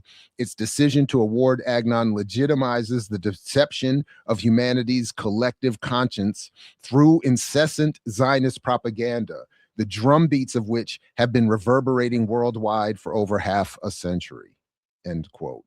And like much of the rest of the book, that is... Now listen, that's called my boy. You know nothing about that. So I know I kind of have to start to wrap here in a minute, but and I know I have not done Kanafani's work here justice, so I'm very happy that we're going to continue this discussion, and I'm thrilled and appreciate you again for encouraging that I and we read this book. So yeah, any sort of concluding thoughts or I mean, whatever. So Zionism sucks. Is a laughable idea. It is an ideology, like many that serve its sort of similar purposes, full of nonsense and full of racism and white supremacy, particularly. And like Ghassan Kanafani does prove with that Nobel Prize, exactly. It's just they're full of shit. These institutions, these European-led institutions, are full of shit. They want to also, but the emphasis to what you talk about a lot and what Matume and a million. Culture is so important. There's a reason why the Nobel Prize, the committee did view their I'm sure their process importantly. We need to find the right guy who is in Israel, who is writing the way they write, with a little bit of literary consciousness, right? Because again, the ways he describes Arabs too, there's other sad quality of it. we are obviously living in a time where maybe in media some of that is improved slightly, but it's not. Arabs and Palestinians are either completely erased from any kind of entertainment in Hollywood, or they're viewed still in much the same way as it's also it's like Schrodinger's immigrant. Like the immigrant works too much, so he steals your job, but he's also lazy. In these books, they always say the Arab is backward, did nothing with the land until the Jews arrived, the Europeans arrived, more particularly. But they're also quite savage. They will marry you off for a camel. I'm being honest. This is in these books. 67. They'll marry you off for a camel, but if you take your eye off them, they'll kill you. So it's like all these things and more, which again explains like Ghassan. I have to be honest with you. I was getting so angry. I'm not Arab. I can't imagine. This guy is just on another level. The fact that I just want to quickly point out, like, this is a book he wrote, Men in the Sun. People should get it. It's quite exceptional. This one is what we're going to review next, the 36-39 Palestinian uprising. And of course, again, I also ordered another fiction book to dive into. I just got really fascinated with him because of his oeuvre of being a fiction writer and being an analysis who did literary studies ahead of its time, almost, in some sense. Especially I think Edward Said's Orientalism gets published after this sometime. Not trying to pit them against each other, but it's later. No, I actually made a note about Said, and I thought Orientalism is in the 90s, if I'm not mistaken. Something like that. But I made a note similar that the Stoner Saunders point, I think, is another. But I think Gabriel Rockhill makes a good point that her book lacks the political analysis that it's just sort of here's what happened. You have to provide the analysis, which is in many ways fine for me. I'm good with that. Yeah, I don't fine. But so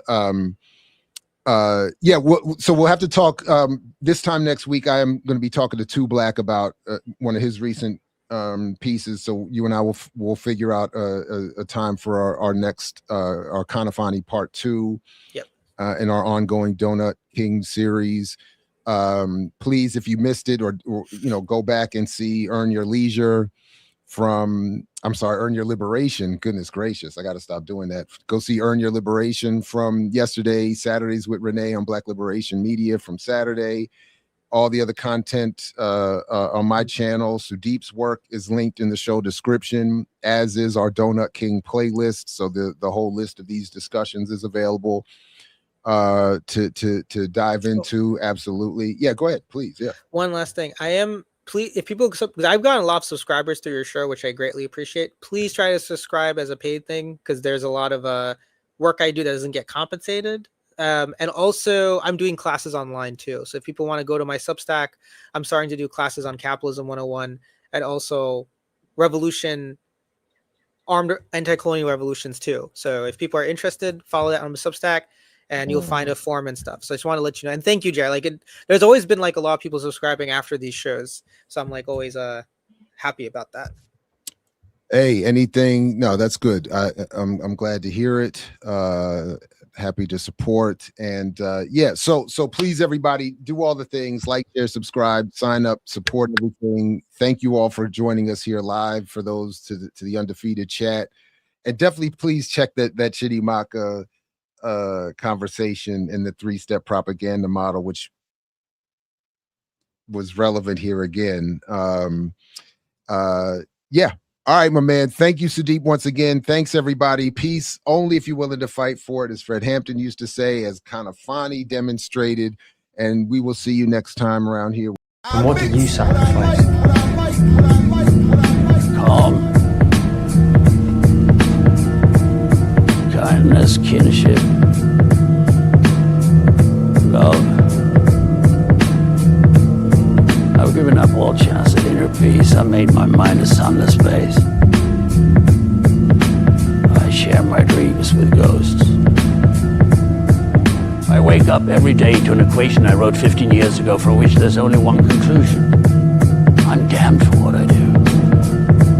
My anger, my ego, my unwillingness to yield, my eagerness to fight, that set me on a path from which there's no escape. I yearn to be a savior against injustice without contemplating the cost, and by the time I look down, there's no longer any ground beneath my feet. What is my sacrifice? I'm condemned to use the tools of my enemy to defeat them. I burn my decency for someone else's future. I burn my life to make a sunrise that I know I'll never see. Now, the ego that started this fight will never have a mirror or an audience or the light of gratitude. So what do I sacrifice? Everything, everything, everything, everything, everything. I mix what I like, what I like, what I like, what I like, what I like.